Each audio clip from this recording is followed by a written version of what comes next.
नमस्कार। स्वागत है आपके अपने YouTube चैनल टारगेटपुर में। हम लोग आधुनिक भारत पढ़ रहे थे।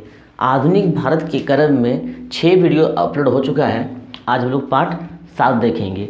तो इनसे पहले का वीडियो जो नहीं देखे हैं, आप सीरीज़ से क्या करें, लगातार पार्ट 1 पार्ट 2 इसके लिए डिस्क्रिप्शन में लिंक दिया हुआ है, वहाँ से उन सभी वीडियो को देख लें ताकि आपका एक आधुनिक भारत का कॉन्सेप्ट और समझ विकास हो सके कि क्या था कहानी। जैसे कि हमने यूरोपीय कंपनी पुर्तगालियों या तो फिर डच फ्रांस जो आया उसके आगमन के बारे में पढ़ा, किस तरह से वेदरा का युद्ध हुआ और वांडीवास का युद्ध हुआ, जिससे अंग्रेज़ों का वर्चस्व इंडिया में बनता है और अन्य सभी यूरोपीय कंपनियां यहाँ से चली जाती है, वो पढ़ा। इसके बाद अंग्रेज़ का जब एकमात्र अंग्रेज़ कंपनियां बच गई इंडिया में, जिसको हम लोग क्या कहेंगे, अंग्रेज़ बोलेंगे, तो इन्होंने क्या किया, अलग अलग प्रदेश में अपना व्यापार फैलाने का प्रयास किया। और उसी क्रम में हम लोग पढ़ रहे थे अंग्रेज़ और बंगाल, और अंग्रेज़ और बंगाल के क्रम में आज देखेंगे प्लासी का युद्ध। जितने भी एग्ज़ाम होते हैं, प्लासी का युद्ध, बक्सर के युद्ध से सवाल लगभग देखने को मिलता है, तो इनको जानेंगे क्या स्टोरी था, मुख्य वजह क्या था। ठीक है, इससे पहले अगर आप हमारे चैनल में नए हैं तो चैनल को सब्सक्राइब कर लें, वीडियो को लाइक करें और ज़्यादा से ज़्यादा शेयर करें। चलिए शुरू करते हैं। देखिए, प्लासी के युद्ध, सबसे पहले ये जानना होगा कि प्लासी है कहाँ पर, प्लासी का युद्ध कब हुआ, क्यों हुआ। देखिए, प्लासी के युद्ध आपको जानना पड़ेगा। प्लासी जो है बंगाल में एक जगह है, ठीक है, बंगाल में, पश्चिम बंगाल जो लोग बोलते हैं, बंगाल में एक जगह है। बंगाल में जैसे कि बहुत सारे ज़िले हैं, तो उनमें से एक ज़िला है नदिया ज़िला। तो नदिया ज़िला जो है, नदिया ज़िला जो ज़िला है, उसी ज़िला में, नदिया ज़िला में ही एक जगह पड़ता है आपका प्लासी, जो कि गंगा नदी के तट पर भी है। नदिया ज़िला जो है गंगा नदी के तट पर है, और वही ज़िला में एक जगह पड़ता है प्लासी। और प्लासी में युद्ध हुआ था अंग्रेज़ों के बीच और हमारे भारत मतलब बंगाल के जो नवाब थे सिराजुद्दौला के बीच, इसीलिए इस युद्ध का नाम पड़ा है प्लासी का युद्ध, क्योंकि युद्ध हुआ था प्लासी में। अब देखेंगे, रॉबर्ट क्लाइव अंग्रेज़ थे और सिराजुद्दौला ये नवाब थे। तो ये तो पहला सवाल बन गया कि प्लासी का युद्ध कब हुआ। प्लासी का युद्ध कब हुआ, ये तो पहला सवाल बना। प्लासी का युद्ध याद रखेंगे, प्लासी का युद्ध 23 जून 1756 को, सॉरी 1757 को प्लासी का युद्ध हुआ था। 23 जून 1757 को हुआ था, ठीक है। अब प्लासी का युद्ध का आपने डेट देखा। अब इसके बाद आपको ये याद रखना होगा कि प्लासी का युद्ध किसके बीच हुआ। तो ये युद्ध जो हुआ था रॉबर्ट क्लाइव और सिराजुद्दौला के बीच हुआ, ठीक है। फेमस क्वेश्चन है, रॉबर्ट क्लाइव और सिराजुद्दौला के बीच हुआ। होने का मुख्य वजह क्या था, आप इसके पहले का वीडियो जरूर देखें, पार्ट 6 का। उसमें हम बताए थे एक बंगाल में घटना घटा था, ब्लैक हॉल, जिसको हम लोग काल कोठरी के नाम से भी जानते हैं। ब्लैक हॉल, जिसको हम लोग काल कोठरी के नाम से जानते हैं। ये घटना में जो अंग्रेज़ किलाबंदी लगातार कर रहे थे, तो सिराजुद्दौला उसमें किलाबंदी को क्या किए, मना किए, लेकिन अंग्रेज़ नहीं माने। तो लास्ट में एक युद्ध का स्थिति बन जाता है, और वही कारण जो होता है कि युद्ध सिराजुद्दौला और रॉबर्ट क्लाइव के बीच में एक युद्ध होता है, जिसको लोग प्लासी के युद्ध के नाम से जानते हैं। तो इस युद्ध में क्या वो बहुत सारे भारतीय शासक हुए जो सिराजुद्दौला का धोखा दिए। इनमें से सबसे बड़ा आता है मीर जाफ़र, जो कि उसका सेनापति था। मीर जाफ़र जो थे सिराजुद्दौला के सेनापति था। तो ये कहीं ना कहीं चाहते थे कि अगर सिराजुद्दौला अगर हार जाता है युद्ध में, तो सिराजुद्दौला अगर युद्ध में हार जाता तो अगला नवाब कौन बनता। इसलिए इसको पता था कि अगर सिराजुद्दौला हारता है तो बंगाल का नवाब जो है सो हम बनेंगे, हम अर्थात मीर जाफ़र बनता। इसीलिए इन्होंने क्या किया, सिराजुद्दौला के साथ मतलब धोखेबाजी किया। धोखेबाजी कैसे किया कि ये जो घसीटी बेगम सिराजुद्दौला की मौसी थी, और उन्हीं के कहने पर जब युद्ध में सिराजुद्दौला कम सैनिक लेके गए थे, तो अपने सेनापति को आदेश दिया युद्ध के दौरान कि मीर जाफ़र को कि तुम्हें जो है सो और सेना के साथ जो है पहुंचना है तुमको युद्धभूमि में। तो जब ये युद्धभूमि में पहुंचते, मीर जाफ़र अगर युद्धभूमि में सेना लेके पहुंचते, तो कहीं ना कहीं सिराजुद्दौला युद्ध को जीत जाता। लेकिन इन्हें लगा कि अगर हम सेना लेके जाते हैं तो सिराजुद्दौला जीत जाएगा। इसलिए ये अपने घसीटी बेगम के कहने पर ही मीर जाफ़र ने क्या किया, मतलब सेना लेके नहीं पहुंचा, जिसके कारण वो क्या हो गए, युद्ध में हार गए। तो इस तरह से मीर जाफ़र जो है प्लासी का युद्ध में एक क्या कहते हैं, धोखा के रूप में प्रश्न पूछा जाता है कि प्लासी का युद्ध में सिराजुद्दौला को धोखा किसने दिया। काफ़ी कंपटीशन एग्जाम में पूछा गया है कि प्लासी का युद्ध में सिराजुद्दौला का धोखा किसने दिया, तो किसने दिया, मीर जाफ़र ने दिया। अगर मीर जाफ़र सेना लेके पहुंचता तो हो सके उसका परिणाम कुछ और होता, और प्लासी का युद्ध अगर उस दिन सिराजुद्दौला जीतता तो अंग्रेज़ इंडिया से हमको लगता है उस समय 150 साल लगभग पहले यहाँ से चले जाते। और ना केवल मीर जाफ़र, इनके अलावा उनकी जो घसीटी बेगम जो उसकी मौसी थी, साथ में अमीन चंद की एक व्यापारी था, ये भी कभी नहीं चाहता था कि सिराजुद्दौला जो है सो राजा बने, क्योंकि सिराजुद्दौला जो था उसका नियम जो थे बहुत कड़े थे। इनके अलावा एक जगत सेठ था, जगत सेठ जिसको लोग कहते हैं, एक बैंक के अधिकारी भी थे उस समय के। तो जगत सेठ, अमीन चंद और घसीटी बेगम, मीर जाफ़र, ये सभी एक षड्यंत्र रचे थे, साजिश रचे थे कि किसी भी हाल में सिराजुद्दौला को हराना होगा। इसीलिए ये सब कोई साथ नहीं दिया, और यही हुआ कि जब मीर जाफ़र ने धोखा दिया तो युद्ध में सिराजुद्दौला हार गया। अब सिराजुद्दौला जब हार गया तो वहाँ से युद्ध क्षेत्र से वो पलासी से चला जाता है मुर्शिदाबाद, और मुर्शिदाबाद जब जाता है सिराजुद्दौला, जब मुर्शिदाबाद जाता है तो वहाँ पे रहता है मीर जाफ़र का पुत्र, ठीक है, मीर जाफ़र का पुत्र जिसने धोखा दिया था प्लासी के युद्ध में सिराजुद्दौला को। तो मीर जाफ़र का जो पुत्र रहता है उसका नाम रहता है मोहम्मद बेग। क्या रहता है, मोहम्मद बेग। और मोहम्मद बेग जो है किसी व्यक्ति के द्वारा सिराजुद्दौला की हत्या करवा देता है, ठीक है, याद रखेंगे। तो ये आपका था प्लासी का युद्ध। अब इनसे मतलब प्रश्न जो है लगभग एग्जाम में पूछा जाता है। जिस तरह से आप सुने होंगे पानीपत का युद्ध, प्लासी का युद्ध।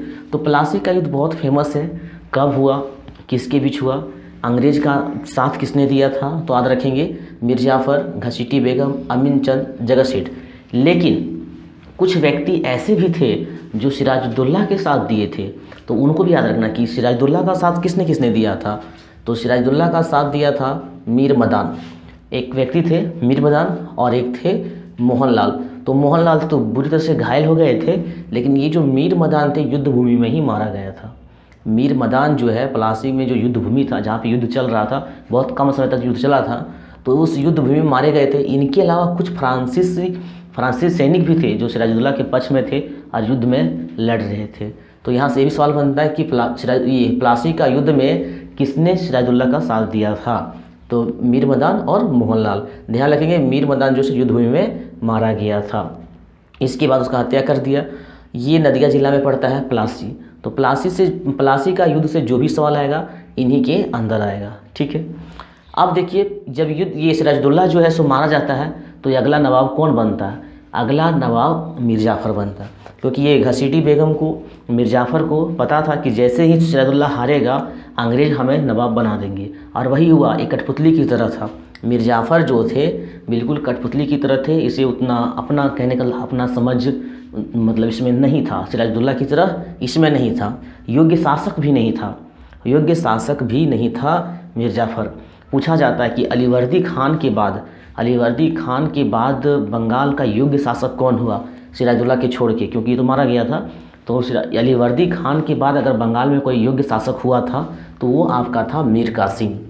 ये भी क्वेश्चन आया कि अलीवर्दी खान के बाद बंगाल का जो योग्य शासक कौन हुआ, तो ध्यान देंगे इसका ऑप्शन नहीं रहेगा, ये तो मारा गया था। तो योग्य शासक कौन थे, मीर कासिम थे। और मीर जाफ़र जो थे एक कठपुतली के समान थे, ठीक है, जैसे जैसे अंग्रेज ने इसे बताया कि वो करते गए।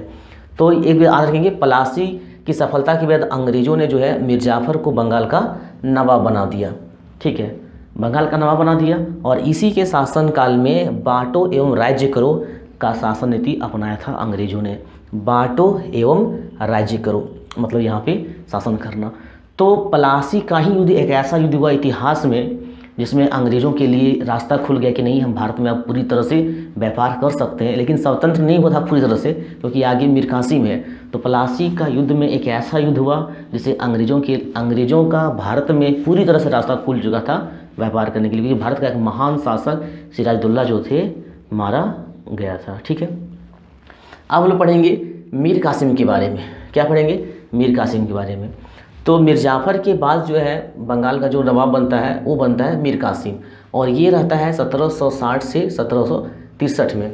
तो सबसे पहले ये चाहता है कि अंग्रेज़ जो है हमारे कामों में हस्तक्षेप ना करे, अंग्रेज़ हमारे कामों में हस्तक्षेप ना करे। साथ में जो मुर्शिदाबाद, जिस मुर्शिदाबाद में मोहम्मद बेग जो मीर जाफ़र का पुत्र था, उसने जब मरवाया किसको, सिराजुद्दौला को, तो इसको लगा कि मुर्शिदाबाद में कहीं ना कहीं एक षड्यंत्र का माहौल चल रहा है, षड्यंत्र का वातावरण चल रहा है, इसीलिए हमें अपनी राजधानी, क्योंकि सारा काम राजधानी से हुआ करता था, तो मुर्शिदाबाद से अपनी राजधानी हटा के कहीं करना होगा। इसीलिए मीर कासिम ने सबसे पहले जब नवाब बने तो सबसे पहले राजधानी चेंज किया और मुर्शिदाबाद से राजधानी कहाँ पे ले गया, मुंगेर। इसके पहले आपको बता दें इसका राजधानी ढाका पर था। ढाका से मुर्शिदाबाद कौन लाया था, इसकी पहले वीडियो हम आपको बताए थे किस तरह से औरंगजेब के पोते से मतभेद हुआ था। क्योंकि बंगाल में राजधानी का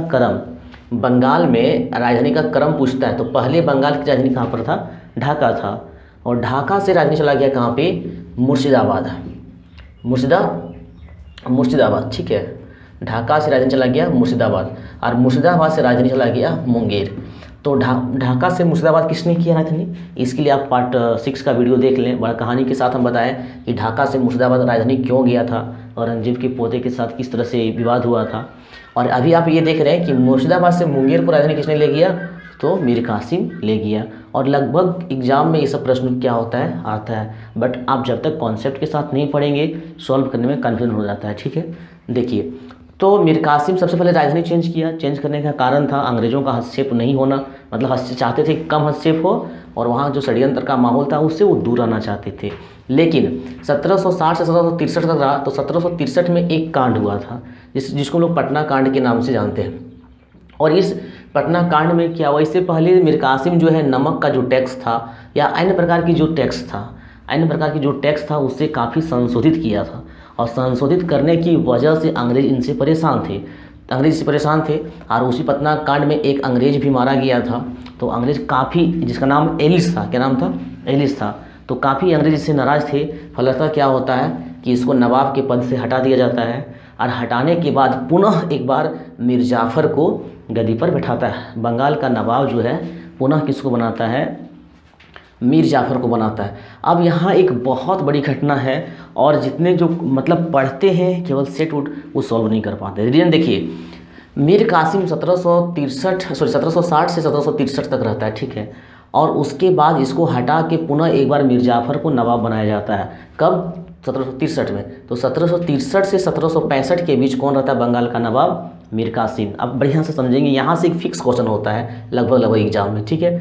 तो 1763 से 1765 के बीच में मीर जाफ़र बंगाल का नवाब रहता है। और इसी समय में 1763 से 64 के बीच में, यानी कि 18 के बीच में, कब, 1764 में एक घटना घटता है जिसे लोग निर्णायक युद्ध के नाम से जाने जाते हैं। 1764 में घटना घटता है जिसको लोग कहते हैं बक्सर का युद्ध। क्या बोलते हैं, बक्सर का युद्ध। तो पूछा गया था एक एग्ज़ाम में, शायद कोई PCS का एग्ज़ाम था, तो उसमें पूछा गया था कि बक्सर का युद्ध के समय बंगाल का नवाब कौन था। देखिए कितना इंटरेस्टिंग क्वेश्चन है और कितना कॉन्सेप्ट के साथ एग्जाम में पूछता है। बक्सर के युद्ध के समय बंगाल का नवाब कौन था। तो देखिए बक्सर का युद्ध हुआ था किसके बीच में, आगे पढ़ेंगे। मीर कासिम और अंग्रेज में था हेक्टर मुनरो। तो मीर कासिम थे। अब जब जो युद्ध लड़ेगा तो वही तो नवाब होता है, अक्सर जो युद्ध लड़ता है वही नवाब होता है। तो बंगाल के नवाब मीर कासिम नहीं, ये मीर कासिम नहीं थे, क्योंकि नवाब कोई और है और युद्ध कोई और लड़ रहा है। देखिए बक्सर का युद्ध 1764 में हुआ है और नवाब कोई और है। रीजन क्या था, तो हम लोग क्या करते हैं, या जो कंपटीशन के स्टूडेंट होते हैं वो क्या करते हैं, सोचते हैं कि मीर कासिम तो युद्ध में लड़ा था तो नवाब तो वही होगा, और मीर कासिम मतलब क्या करते हैं, बना के आते हैं, और वो गलत हो जाता है। क्यों, तो जब पटना कांड के जब 1763 में उसको बंगाल के नवाब के पद से हटाया जाता है तो मीर कासिम जो बंगाल छोड़ देते हैं, ये बंगाल छोड़ के चला जाते हैं दिल्ली, अवध, क्योंकि दिल्ली में उस समय मुगल वंश का शासन चल रहा था, ठीक है। तो वो दिल्ली चला जाते हैं और दिल्ली में जो राजा रहता है उसका नाम रहता है शाह आलम द्वितीय, और अवध का जो राजा रहता है उसका नाम होता है शुजाउद्दौला। ध्यान देंगे, अवध का राजा जो रहता है उसका नाम है शुजाउद्दौला, और दिल्ली का जो राजा रहता है उसका नाम रहता है शाह आलम द्वितीय। तो जब ये इसको जब यहाँ से हटा दिया जाता है, बंगाल 1763 में बंगाल के नवाब से हटा दिया जाता है, तो दिल्ली पहुँचते हैं और अवध पहुँचते हैं, और वहाँ से आता है क्या कहते हैं शाह आलम द्वितीय और सुजाउद्दौला अवध के नवाब, ये दिल्ली के, ये दोनों आते हैं। और एक रहता है मीर कासिम, ये नेतृत्व करता है, ठीक है। एक है आपका मीर कासिम। जब दिल्ली से अवध से वापस आते हैं अंग्रेज़ों से युद्ध करने के लिए, अपना गद्दी पुनः प्राप्त करने के लिए, ठीक है, तो उसी के बीच में बिहार में एक जगह पड़ता है, जिस जगह का नाम है बक्सर, और उसी बक्सर में युद्ध होता है अंग्रेज़ों के बीच और मीर कासिम के बीच। अब यहाँ पे एक सवाल बनता है कि बक्सर का युद्ध किसके बीच हुआ, तो आप क्या बोलेंगे, अंग्रेज़ तो है, लेकिन इधर से क्या बोलेंगे, तो इधर से एक संयुक्त सेना था, इधर से एक कॉम्बाइंड था, 3 व्यक्ति थे, शाह आलम द्वितीय, सुजाउद्दौला और मीर कासिम, लेकिन मीर कासिम ने नेतृत्व किया था। इसलिए कहा जाता है कि बक्सर का युद्ध मीर कासिम और अंग्रेज़ों के बीच हुआ, लेकिन आपको याद रखना होगा कि मीर कासिम की ओर से शाह आलम द्वितीय और सुजाउद्दौला थे। और बक्सर में युद्ध होने के बाद, जबकि पूरी ताकत के साथ ये युद्ध को मीर कासिम ने लड़ा था, फिर भी यह युद्ध जो है सो हार जा। तो ये जो बक्सर का युद्ध था, यह एक ऐसा युद्ध था जिसमें किसी भी प्रकार का षड्यंत्र, कहने का मतलब जिस तरह से यहाँ पे सिराजुद्दौला के साथ जो षड्यंत्र हुआ था, मीर जाफ़र, घसीटी बेगम, जगत सेठ, अमीन चंद, काफ़ी लोगों ने उसको युद्ध में हराने के लिए एक षड्यंत्रकारी रचना रचा था। लेकिन मीर कासिम यहाँ जो लड़ा था, पूरा ताकत के साथ युद्ध लड़ा, इसमें किसी प्रकार का षड्यंत्र नहीं था।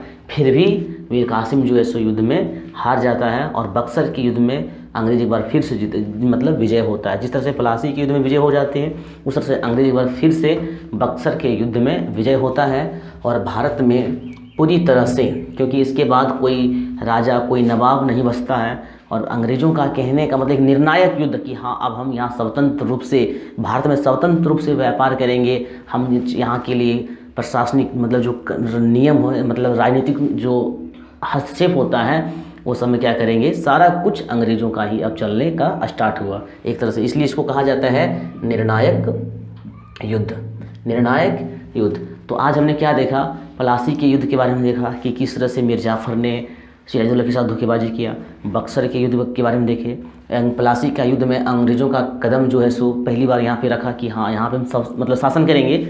और बक्सर युद्ध में तो ये निर्णय हो गया कि अब यहाँ पर कोई वैसा शासक बचा नहीं है, ठीक है। तो इनमें आप देख लेंगे किन के बीच हुआ, कब हुआ, कौन किसके साथ था, और सिराजुद्दौला का मृत्यु मतलब किसने उसका कत्ल करवाया। फिर मीर जाफ़र जो था ये कठपुतली था। इनके अलावा मुर्शिदाबाद से मुंगेर जो राजधानी चेंज किया, ये लगभग सभी कंपटीशन एग्जाम में, चाहे वो PCS हो या अन्य कोई एग्ज़ाम हो, स्टेट का लेवल का एग्ज़ाम हो, उन्हें भी पूछा जाता है। और मीर जाफ़र जो पुनः जब मतलब यहाँ पे क्वेश्चन और बनता है, मीर जाफ़र जब बनता है मतलब बंगाल का नवाब, उस समय बक्सर का युद्ध होता है। तो बक्सर के युद्ध के समय मीर जाफ़र क्या थे, बंगाल के नवाब थे। और पुनः बक्सर का युद्ध 22 अक्टूबर 1764 को होता है, जिससे दिल्ली से शाह आलम द्वितीय और अवध से सुजाउद्दौला रहते हैं, और मीर कासिम बंगाल से रहते हैं। तो आज के लिए बस इतना ही।